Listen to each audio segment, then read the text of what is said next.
I do have one question though. When you think of like the one thing, Nigel, that you're like, you're sharing that your soul felt withered, right? Depleted. Yeah. What is the one thing to know that you're feeling that, right? Like there's a bad day, and then there's being connected with your soul and what it means to be kind of out of alignment. I remember I read in a book about 25 years ago, Seed of the Soul by Gary Zukav. It said the ideal human being is when the personality ends and the soul begins.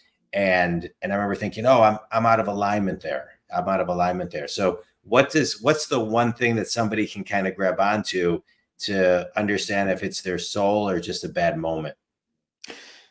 From a young age, especially in school, we're boxed into certain disciplines. Obviously we learn certain courses, and to fit into different companies and society, we're put in boxes. And this is the opposite of what an entrepreneur is, right? And the thing is that if we actually look back further into, the past of our ancestors and how we got here in the first place, our human existence, we were tribal by nature. I was talking to Jake Carlson Midday Squares about this the other day, because ultimately, when we were tribes, you had some people that obviously went and got the food. You had some people who planned out the resources. You had some people that took care of the tribe. And everyone did their little part, and together the tribe survived. And that's why we're here today. Yeah. What's happening is we're trying to box people into things that they're not naturally wired to do. So it inherently feels wrong. So that's why when they do these surveys, most people are unhappy with their work, because I kind of err on the caution of the whole burnout thing. I think that most people just aren't doing purposeful work. And when we're boxed into these things, and obviously when our parents, put these different labels on us, which are really, really hard to get rid of, I still have them today. And every time I go home, I feel them. And I've spent so much time, John, trying to rewire my brain. But ultimately, this is what it comes down to. Make the little decisions with your head, but make the big decisions in life with your heart. Yeah.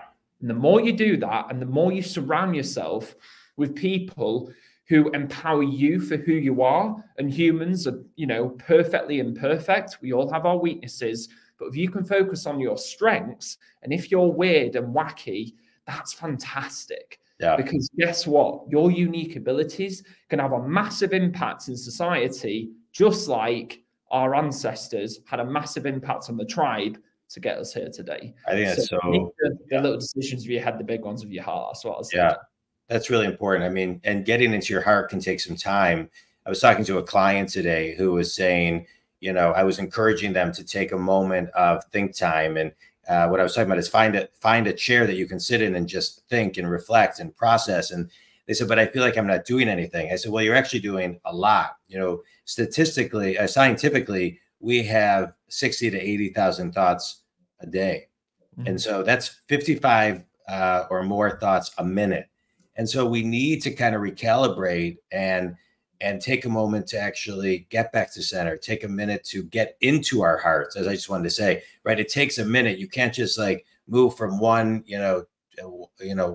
one task, one meeting, say, okay, I'm going to be in my heart. I think there's a process that you need to go through to actually kind of slow down, whether you call it meditation, go for a walk, take a couple breaths. But I think it's really, really important. Think community. We've talked a lot about this on the show, as far as what Nigel's saying, not only the importance of getting into your heart, but taking the time, honoring it, respecting it, that it may take a minute or two to actually get there and carve out that time. So no, I appreciate you. I appreciate you sharing that.